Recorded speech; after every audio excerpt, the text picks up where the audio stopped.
Hello, everyone. I'm Brendan McCarthy, and I'll be your instructor for History 1211 Western Civilization. So, today in this module, we're talking about the dawn of agriculture and the creation of the first civilizations in Mesopotamia.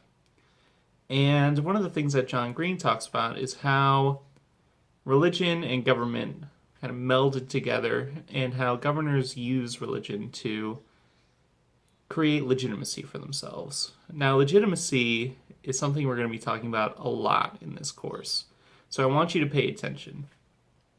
But I actually disagree with him. He tells a story about kings marrying priestesses, and that might have happened, but really, it's more of a relationship between two different kinds of rulers in heaven and rulers on the earth.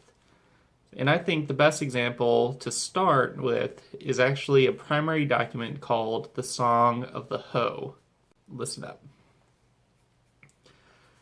Not only did the Lord make the world appear in its correct form, the Lord who never changes the destinies which he determines, Enlil, who will make the human seed of the land come forth from the earth, not only did he hasten to separate the heaven from the earth, and hasten to separate the earth from heaven, but in order to make it possible for humans to grow, he first suspended the axis of the world in Duranki.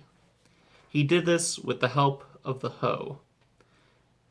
By distributing the shares of duty, he established daily tasks, and for the hoe and the carrying basket, wages were even established. Then Enlil raised his hoe wrought in gold, its top inlaid with lapis lazuli, his hoe whose blade was tied on with a cord, which was adorned with silver and gold, his hoe the edge of whose point was a plough of lapis lazuli, whose blade was like a battering ram, standing up to a great wall. The Lord evaluated the hoe and determined its future destiny, and placed a holy crown on its head. So here you already get the indication that a farming implement, a really simple farming implement, is responsible for creating the entire world. For these Sumerians, farming really was the foundation of their civilization, just like we're going to be talking about this week.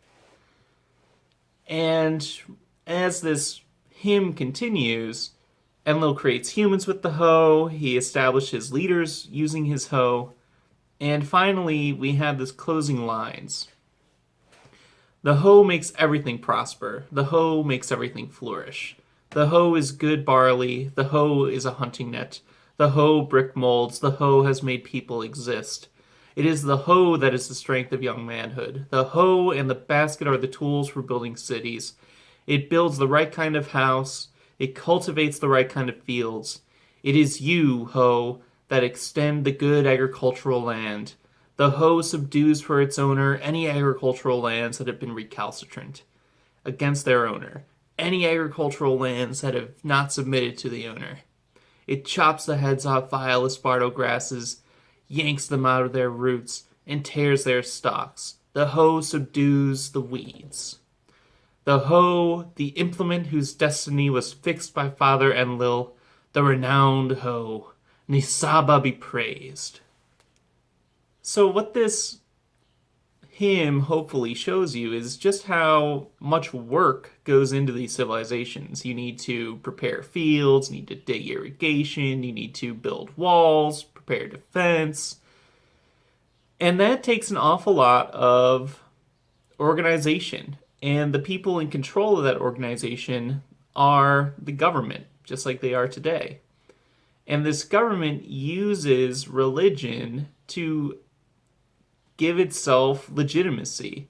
It tells the people that the work they do is sanctioned by their gods, and it allows them to make a claim that they are emissaries or related to these gods. Each governor is a little Enlil, acting in the world, using the hoe to do great things. So when you're thinking about people like Gilgamesh or Hammurabi, you need to think about the way they are using relationships to the gods to gain their own legitimacy. And also think about them in terms of how the normal people would have looked at those claims. Do you think the typical Sumerian actually believed this hymn?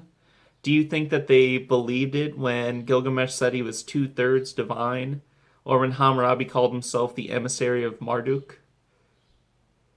Well, I hope to see your reactions to this and all the readings and to Crash Course World History in discussions.